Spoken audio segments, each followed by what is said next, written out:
Right, it's a band for FightHype.com with me. FightHype! I've got my man, the source, Lawrence Okolie. What's going on, champ? Yeah, nothing. Just chilling. Another good day done. Public workout yesterday. Press conference today. You know, it's fight week. Funny thing is, we've been at many press conferences together. I've seen you many a times, and we've missed each other. I've actually never got you on the channel, so apologies for that in advance. It's okay. But I finally got you. You've obviously had went to the Olympics. You took some time out. Wanted to decide who you to sign with. You chose Eddie Hearn. Since then, it's only gone up. JD sponsorship. Joined AJ Boxing with Josh from Batsi. How is that all? Is it the surreal moments of everything kind of getting together? I think that it's all good. I mean, even getting to the Olympics, when I got into the Great Britain team, I'd had 15 amateur fights, so that was unheard of. Then qualifying for the Olympics and going there with finishing my amateur career with only 26 amateur fights, everything's been sort of happening quite quickly. So I wasn't meant to go to this Olympics, I was meant to go to 2020 Olympics, not 2016. So I was fast-tracked there by winning the European golds and getting on there. So now with this, it's the same sort of thing. I'm not meant to be pro yet, really, but I am, and I'm going for it. So just enjoying it, taking everything in my stride. Big occasions, JD sponsorship, more money than I've had, more proper than I've had, but it's all just part of the journey. It's funny, I'm going to talk about Joshua, but sometimes when I talk to fighters about learning from other fighters, I talk about other fighters, those fighters are generally 10, 15, 20 years experience. Yeah. Joshua is still a novice, not a novice, but 4 or 5 years in the game. Yeah. But I know you spar with him, and I know you go and camp with him, but how's that with someone like Joshua, who's so big and one of the biggest stars in boxing today? How's that experience? It's surreal. That's the surreal part, because when you're in training camp with him or with him on a normal day, you just see Joshua just as a normal person, just hard-working boxer that's training to fight.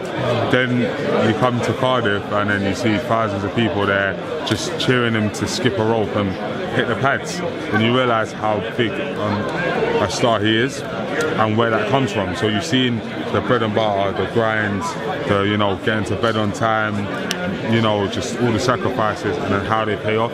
So it's an interesting perspective that I get. And I know it's still early days for you, but some fighters like to go into those deep fights, and I know you would like to see that Isaac fight tomorrow. Everyone's talking about that.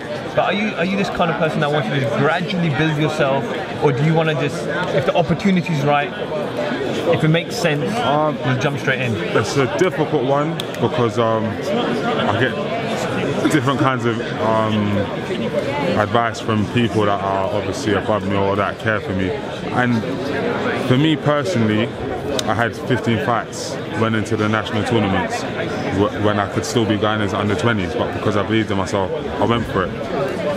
That attitude got me to the Great Britain team. Got into the Great Britain team allowed me to be qualify for the Olympics. Obviously I have to put in the work, but I went to the qualifiers with 19 fights where some of the people I'd boxed and beat had 200 amateur fights, were ranked 8, 5 and 3 in the world, but because of the self-belief I had, 19 fights, 20 fights, 21 fights, I went and qualified, won the European gold.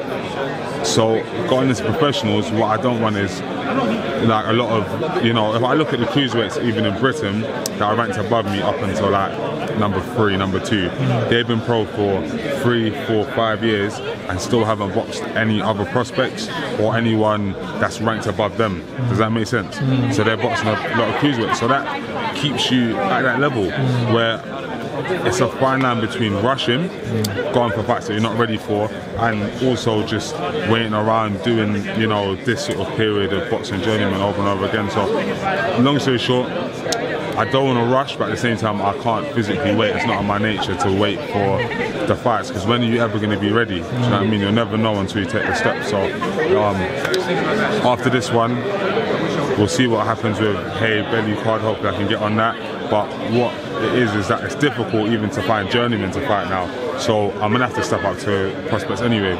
So now it's up to the other prospects to you know, be ready to make the cruiserweight division in Britain pop. I speak to a lot of fighters, and they always say, when I ask them a question, do you like to go the rounds, do you like knockouts? And they say, I get paid if it goes 1 round, and I get paid whether it goes 12 rounds. So I'd rather get them out quickly. And I know your first couple of fights, you were blowing them out, and then obviously your previous fight, last fight, it was the distance. But was that disappointed? Were you disappointed with that? Was I disappointed? Yes. Not necessarily in my performance so much, but in the result, obviously, because who doesn't like getting knockouts? I like my highlight reel to have bodies just drop in and, you know, knockouts, but at the end of the day you do need to eventually do the rounds. It was good since the Olympics. I'd only been doing 1 round at a time, so it was good to actually get in there and feel like I had a fight. But you know, you need that for the next step that we're looking to take. But at the same time, I'll, if I can knock everyone out, I would. And are you still on the vegan diet? Yeah, definitely. Definitely still am. I feel light. I've been on weight basically for a week and a half now, just chilling.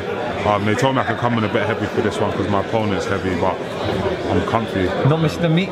No, not anymore. I mean, in the first start, I missed stuff like wings and stuff that's not like chicken or meat, but like the stuff that's like nuggets and stuff. But now it's normal.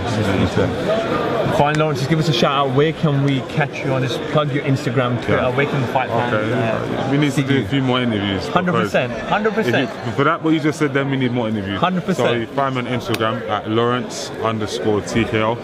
It's the verified one. And same on Twitter. And from there you can find my Snapchat, which is a little bit more, you know, intimate, but it's all good. 100%. Lawrence Okolie, all the best for Saturday night. And we'll catch you tomorrow at the public weigh-in. Lawrence Okolie for FightHype.com. Thank you very much. Thank you.